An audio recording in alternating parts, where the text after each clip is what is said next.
কুমিল্লার ১১টি সংসদীয় আসনে সুষ্ঠু নির্বাচন আয়োজনের লক্ষ্যে প্রস্তুতি নিচ্ছে জেলা প্রশাসন, রিটার্নিং কর্মকর্তা ও আইনশৃঙ্খলা বাহিনী। তবে নির্বাচনের প্রস্তুতির বড় চ্যালেঞ্জ হয়ে দাঁড়িয়েছে অবৈধ অস্ত্র উদ্ধার। ৫ আগস্ট থানা থেকে লুট হওয়া অস্ত্রগুলো এখনো পুরোপুরি উদ্ধার হয়নি। এতে জনমনে বাড়ছে উদ্বেগ।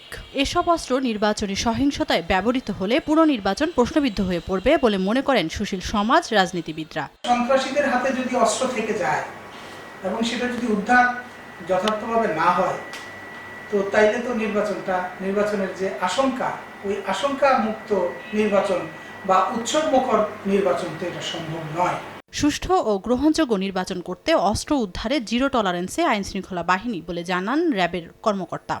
নুডলস খান নাই তো নুডলসই খান নাই। টলারেন্স নীতিতে আমরা এটা অভিযান পরিচালনা করে যাচ্ছি এবং এগুলার বিপক্ষে আমাদের অভিযান চলমান রয়েছে।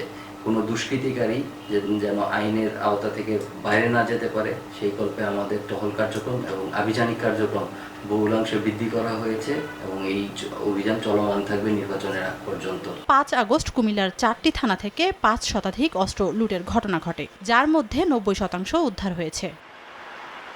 সময় সংবাদ, কুমিল্লা।